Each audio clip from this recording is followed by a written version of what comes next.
Tanzania में कांगड़ा के बैजनाथ का एक ब्रह्मदास फंसा है और वहीं 3 महीने से ब्रह्मदास को सैलरी नहीं मिल पा रही, ना ही वो वापस आ पा रहा है।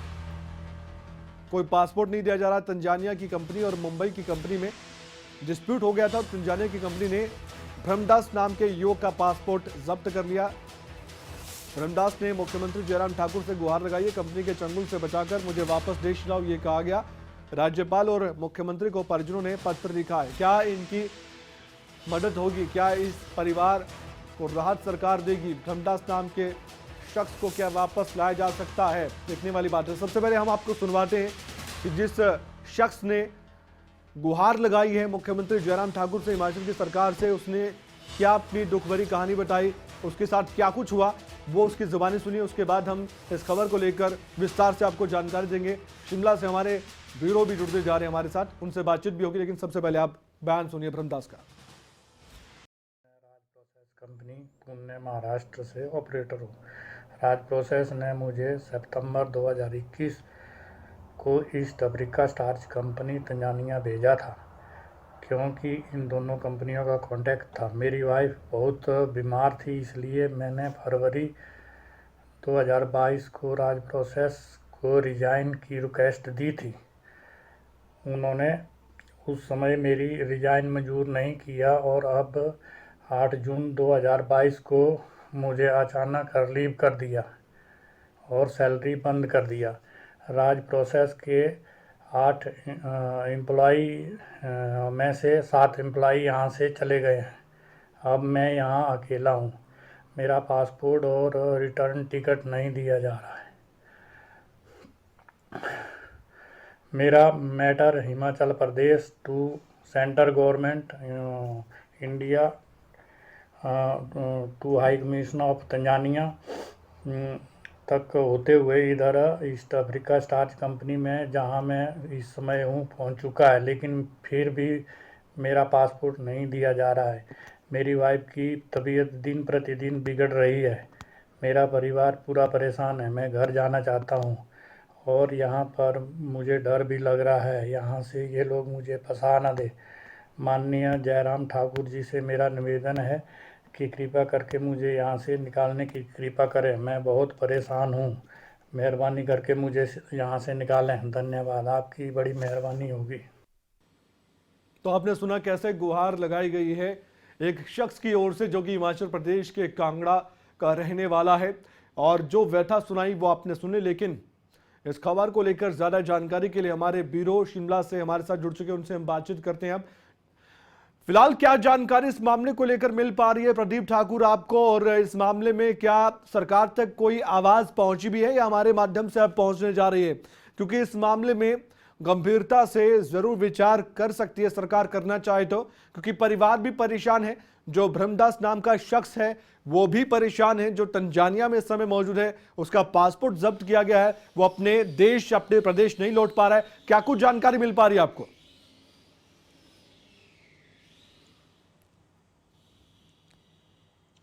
बिल्कुल कमल, देखिए अब सरकार को इसमें गंभीरता दिखानी चाहिए। हालांकि जो उनके परिजन हैं, उनके भांजा है अजय, वो लगातार प्रदेश सरकार के साथ संपर्क में है। सरकारी यहाँ पर राज्य सचिवालय जा रहे हैं। उन्होंने मुख्यमंत्री को भी, राज्यपाल को भी पत्र लिखा कुछ दिन पहले, और उसका असर ये रहा कि इनका मैटर बेशक टेकअप हुआ और ये विदेश मंत्रालय होते हुए जो तंजानिया में हाई कमीशन है वहां तक पहुंचा। वहां से भी कंपनी को भी उन्होंने जो है कांटेक्ट किया, जो तंजानिया में हाई कमीशन है।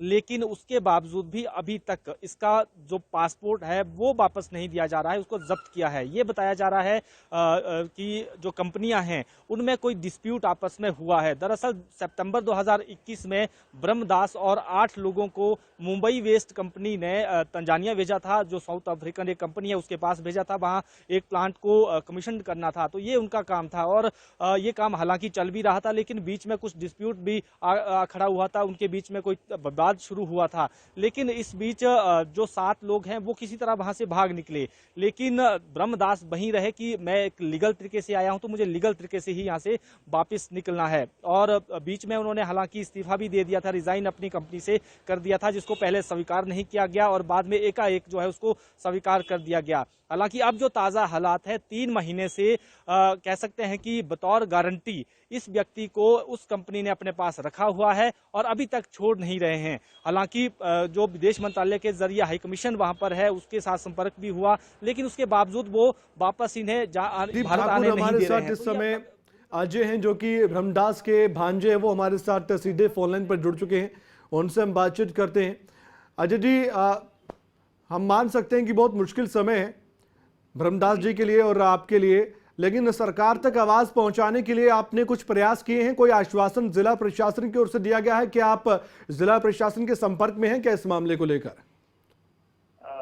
सर, मैंने डायरेक्ट यहाँ पर माननीय मुख्यमंत्री हिमाचल प्रदेश जयराम ठाकुर जी से सबसे पहले मैं मिला इस विषय को लेके। कहाँ मिले आप, कहाँ पर मुलाकात हुई आपकी? जी, शिमला में। ठीक है, उसके बाद क्या आश्वासन दिया गया? उसके बाद उनका बहुत अच्छा रिस्पॉन्स रहा, उन्होंने तुरंत ही हमारी हेल्प भी की और एसपी गवर्नमेंट से होम ब्रांच से जो है वो विजिलेंस से मैटर जो है वो दिल्ली चला गया जी। ठीक है। और दिल्ली सेंट्रल गवर्नमेंट ने वहाँ जो इंडियन एम्बेसी है तंजानिया में दार एस सलाम में, वहाँ पहुंचने के बाद ये मैटर जिसमें जो मेरे मामा जी जिस प्लांट में मौजूद हैं, ठीक है, वहाँ उन कंपनी ओनर के पास भी ये विषय जा चुका है। ठीक है। और इतना कुछ होने के बावजूद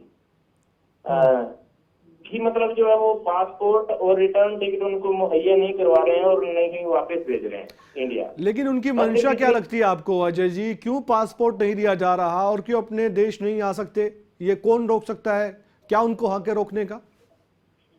देखिए, ये एक स्टोरी है कि क्या है कि मेरे मामा जी जो है वो लास्ट ईयर यहाँ पे एक इंडिया की कंपनी है राज प्रोसेस, पुणे महाराष्ट्र मुंबई में, उन्होंने 8 लोगों का एक ग्रुप जो है वो तंजानिया भेजा, अफ्रीका, क्योंकि वो दोनों कंपनियों के बीच में आपसी कॉन्ट्रैक्ट था।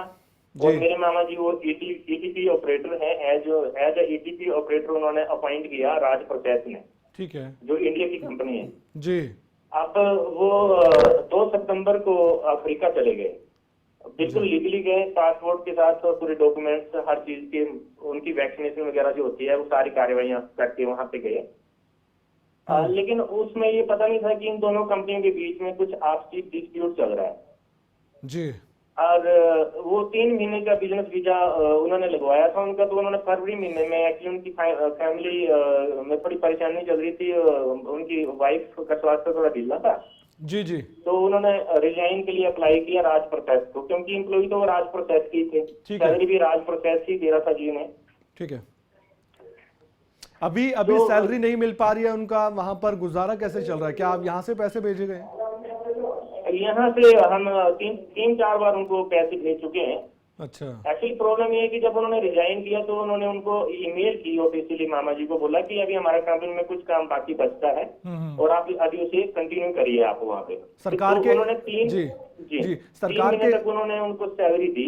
ठीक है। वो मई तक उनको सैलरी मिलती रही, मई की सैलरी उनको जून में मिली और जून 8 तारीख को उनको जो है उन्होंने अचानक रिलीव कर दिया और बोला कि अब हमारा आपसे कोई लेना देना नहीं। ठीक है। ऊपर से वो पासपोर्ट भी नहीं दे पा रहे हैं। अजय जी, एक अंतिम सवाल है, सरकार के प्रयास से आप अभी तक संतुष्ट और आपको लग रहा है कि जल्दी आपके मामा वापस अपने देश प्रदेश हिमाचल प्रदेश आ जाएंगे? सरकार का तो बहुत अच्छा रिस्पॉन्स रहा है, मैं आपको जैसे बता भी चुका हूँ। लेकिन एक्चुअली क्या है कि कहीं ना कहीं ये मैटर स्लो हो गया है, क्योंकि 8 अगस्त के बाद मुझे जो है वहां से ना तो कोई रिस्पॉन्स आ रहा है, ठीक है, ना तो वहाँ की जो बॉस हैं जिनके तंजानिया में जो ओनर हैं कंपनी के, east African stars limited company जो है, और वो भी बस उनको मामा जी को सिर्फ इतनी तसल्ली दे रहे हैं कि अभी आपका पासपोर्ट हम दे देंगे, अभी भेज रहे हैं, बस वो थोड़ा सा ऐसे करते करते उन्होंने जो है वो 3 महीने निकाल दिए हैं। ठीक है।